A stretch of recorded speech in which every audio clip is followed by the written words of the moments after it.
ये आम बात यह है कि जो वज़ीर ख़जाना है, क्योंकि ज़फ़र मसूद साहब ने ये बात की कि वो बिलीव करते हैं कि पब्लिक प्राइवेट पार्टनरशिप होनी चाहिए। सिंध में कुछ एग्जाम्पल्स भी इसकी मौजूद हैं और क्योंकि ज़ाहिर जो फिस्कल डेफिसिट है वो समहाउ लिंक्ड है बहुत सारी दूसरी चीज़ों से, इसलिए जो प्राइवेटाइजेशन की भी बात हो रही है। मगर हम तीसरे घंटे में या जो तीसरा टॉपिक होगा हमारा, हम उस पर भी तफसील से बात करेंगे। आसिफ पीर साहब, आप बताइएगा, ज़ाहिर सिस्टम्स ने बड़ा अच्छा परफॉर्म किया है। मैं जब करंट अकाउंट वाले मामले पर आऊँगा तो और तफसील से मैं चाहूँगा कि इस पर आपसे बात करूँ। बट आप जब एक कंपनी पाकिस्तान में ऑपरेट कर रही है तो पाकिस्तान के जो भी हालात हैं, चाहे वो आईटी सेक्टर हो या फिर कोई दूसरी या टेक्सटाइल हो, वो उससे अलग नहीं है। तो आप जो पाकिस्तान के मसाइल देखते हैं फिस्कल साइड पे, वो क्या मसला और कैसे एड्रेस किया जा सकता है? देखें, फर्स्ट ऑफ ऑल मैं भी आरिफ साहब को इको करूँगा, इट्स अ ग्रेट इनिशिएटिव जो आप लोगों ने लिया है शाहजेब, और thank you for calling us. I think it's a great question.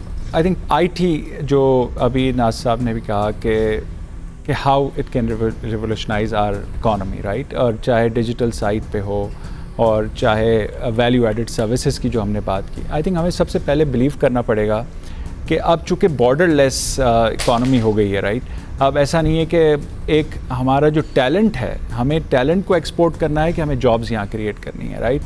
I think इस वक्त ये बड़ा डिस्टिंक्शन हमारे लिए बहुत ज़रूरी है कि वाइट कॉलर और ब्लू कॉलर। वाइट कॉलर जब लोग यहाँ से जाते हैं तो वैल्यू एडिड एक्सपोर्ट्स कम हो जाती है, क्योंकि टैलेंट हमें रिटेन करना है। हमें सबसे इम्पॉर्टेंट चीज़ ये है कि हम पाकिस्तान में इस टैलेंट को क्या लाइफ स्टाइल दें। आईटी और ये सारा फिजिकल ये सब जुड़ा हुआ है इससे। एक चीज़ ऐसी नहीं है कि पूरा इकोसिस्टम है ना, आपने रहना यहाँ पर है और आपने यंग बच्चों को ये फैसिलिटीज़ देनी है और ये जॉब इन्वायरमेंट प्रोवाइड करना है और इतनी सैलरीज़ देनी है जो कि वो बाहर ना जाएं। देखिए, आप हमारी नेबरिंग कंट्री में एक्सपोर्ट फिस्कल डेफिसिट और एक्सपोर्ट हुआ कैसे, राइट, ये ग्रोथ कैसे हुई, डिजिटाइज इकॉनमी हुई कैसे कि बाहर से लोग एक्सपर्ट्स वापस आएँ। इधर हमारे पास आउटफ्लो बहुत ज़्यादा, इनफ्लो ना होने के बराबर है। तो टैलेंट जब पाकिस्तान में, हर चीज़ टैलेंट से ड्राइव होती है। आपकी इंडस्ट्री हो, चाहे मीडिया इंडस्ट्री हो, चाहे आईटी हो, चाहे टेक्सटाइल की बात करें, चाहे बैंकिंग है, तो इस दौर में हर इंडस्ट्री को, चाहे वो गवर्नमेंट हो, चाहे वो प्राइवेट हो, चाहे पब्लिक सेक्टर हो, हमें अप स्किलिंग और री स्किलिंग पे फोकस करना है। दुनिया तेज़ी से बदल रही है, एआई तेज़ी से चीज़ों को डिस्टर्ब कर रहा है, ये रियलिटी है। हमें आज समझना है ये रियलिटी है, ये ऑप्शन नहीं है। हम लोगों को, हर किसी को, ये नहीं कह सकते कि गवर्नमेंट को ये जॉब हम आउटसोर्स कर दें। Private sector, as everybody said, के public private partnership on training, up skilling, human resource development. I think this is सबसे बड़ा इशू हमारा इस वक्त, अप स्किलिंग और री स्किलिंग है। हमारे लोग, चाहे आप कुछ भी कह दें, आप आईटी इंडस्ट्री कह लें, ज़्यादातर अच्छे लोग बाहर जा रहे हैं और हमें यहाँ पर टैलेंट कम से कम होता जा रहा है। हमारे पास पॉपुलेशन है, आप जो हर वक्त सुनते रहते हैं young population below 20-30 years of age and so forth, but उसका एडवांटेज कैसे होगा जब हम 3 तरह से इसको एड्रेस करेंगे, short term, mid term, long term. Long term solutions हम हमेशा इग्नोर कर देते हैं। कभी अच्छी एजुकेशंस पे हमने फोकस ही नहीं किया, कभी अच्छी यूनिवर्सिटीज़ पे हमने लॉन्ग टर्म, जिस तरह आपने देखा है नेबरिंग कंट्री में बहुत पहले से यूनिवर्सिटीज़ पे फोकस किया गया, अच्छे ग्रेजुएट्स निकले, फिर उन्होंने इकॉनमी को चलाया, राइट। हमारी पब्लिक सेक्टर जो है उनकी एग्जीक्यूशन कैपेबिलिटी, जिस तरह हम सब ने कहा कि नाज साहब ने कहा सबको पता है करना क्या है, it's how part, execution capability आती कहाँ से?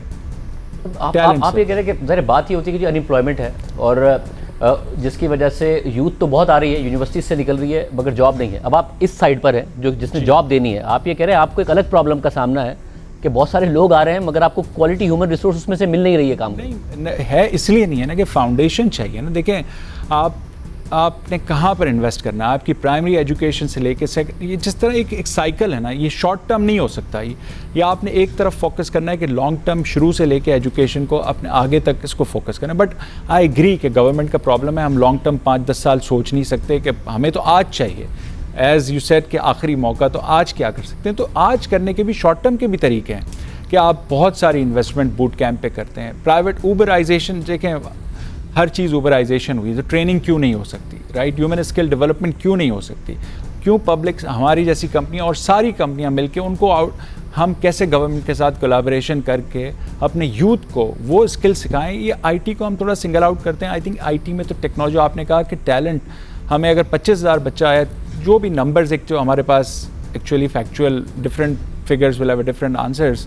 तो जो भी नंबर आप ले लें उसमें से आप समझ लें कि 10 to 20% at best exportable talent होता है, एक्सपोर्टेबल। बाकी टैलेंट होता है, उसको कन्वर्ट करना पड़ता है और उसमें कभी साल लग जाता है, कभी 2 साल लग जाते हैं उस टैलेंट। तो हमें ये मिड टर्म भी हमें चाहिए कि हम ये बड़ी आप बात। और ये जो टॉपिक है हमारा फिस्कल डेफिसिट, इसको आप क्या समझते हैं? रेवेन्यू प्रॉब्लम है या एक्सपेंडिचर प्रॉब्लम है? एड्रेस कैसे करें? क्या आप डेफिनेटली जो आरिफ साहब ने कहा, हमारे पास एक्सपेंडिचर प्रॉब्लम हर जगह नज़र आता है हमें। एक्सपेंडिचर हाई, जिस तरह मैं तो सिर्फ अपने इसके को रिलेट करता हूँ कि कैसे एक्सपेंडिचर्स एफिशिएंटली यूज़ किए जाएँ। कि जिस तरह हम बहुत सारा बजट दे देते हैं R&D इधर उधर ट्रेनिंग साइलोज में, बट उसका आउटपुट क्या आता है? How do you measure output? I think हमारा जितना भी एक्सपेंडिचर फिस्कल साइड पे या कहीं भी होता है, क्या वो टेक्नोलॉजी हम इस्तेमाल करते हैं, उसके KPIs हैं, उसको ट्रैक करते हैं कि उसका ROI क्या हुआ है? बिजनेस में हम क्या करते हैं? हम देखते हैं कि इस इन्वेस्टमेंट का या इस एक्सपेंस का ROI क्या है। वो टेक्नोलॉजी के अलावा हो नहीं सकता। आप रन टाइम पे ये इन्वेस्टमेंट्स को, जितनी भी आपके फिस्कल साइड के एक्सपेंडिचर्स हैं, उससे हमें कंट्रोल करना है और हर एक पैसे का हिसाब होना चाहिए कि उससे ROI क्या हुआ। Bottom line first approach, what it generates to our countries bottom line, right? तो एक्सपेंडिचर्स का ये revenue, of course we have to all increase the revenue collection. About tax की जिस तरह ज़फ़र साहब ने बात की कि टैक्स साइड को कैसे हमने एक्सपेंड करना है और कैसे हमें जॉब्स क्रिएट करनी है। देखिए, एम्प्लॉयमेंट क्रिएट होती है तो आपका सबसे ज़्यादा सैलरीड क्लास इस वक्त टैक्स देता है। तो जब एम्प्लॉयमेंट क्रिएट होंगी और अच्छी जॉब्स क्रिएट होती हैं तो क्या होता है? ये भी आपका एक्सपेंडिचर का, रेवेन्यू का आपका एक ज़रिया बनता है। तो आई थिंक मैं एक्सपोर्ट की आपके करंट अकाउंट में बात करूंगा, जो आपने कहा कि उसलिए I will save that point, but I think इसके लिए बहुत सारे तरीके हैं। But I would like to add one thing कि गवर्नमेंट को, जो नाज़ साहब ने कहा, डिजिटाइज करना है हमें अपनी इकॉनमी को। और बगैर IT के और बगैर इंफॉर्मेशन टेक्नोलॉजी के आप समझते हैं कि कोई भी आपका पब्लिक सेक्टर का इदारा ट्रांसपेरेंसी तो अच्छा काम कर सके, क्योंकि किसी को डैशबोर्ड चाहिए ना मैनेज करने के लिए फ्रॉम टॉप टू बॉटम। अगर उस पर हम इन्वेस्ट नहीं करेंगे डिजिटल इकॉनमी और डिजिटल पाकिस्तान पे, आपकी एक्सपोर्ट भी अफेक्टेड होगी, आपको जॉब्स भी नहीं जनरेट कर पाएंगे आप, और आपका ना रेवेन्यू बढ़ेगा ना आपकी एफिशिएंसी बढ़ेगी। इस वक्त एक्सपेंडिचर कम करने का एक ही ज़रिया, दुनिया इतनी तेज़ी से टेक्नोलॉजी में डिस्ट्रप्शन कर रही है कि how do you save expenses, do more with less, right? How? So वो एक्सपेंडिचर मेरे हिसाब से तो एक ही हल है कि आप हर चीज़ को प्रोडक्टिविटी, एफिशिएंसी से मेजर करें और टेक्नोलॉजी को एक फोर फ्रंट पर रखें, चाहे कोई भी प्राइवेट पब्लिक। क्योंकि अभी एक और भी बात ज़फ़र साहब और नाज़ साहब ने हाईलाइट की, सब्सिडी के कल्चर से अगर इस मुल्क को निकलना है और कंपेटिटिव होना है तो technology is the only answer. How can you improve your efficiency and productivity of your people through upskilling, reskilling and also digitizing your ecosystem so you are competitive with the world. How you can save, अगर आपकी energy cost बढ़ी है 10%, आपने कहाँ से save करना है? आपको टेक्नोलॉजी के बगैर कोई आंसर नहीं है हमारे पास।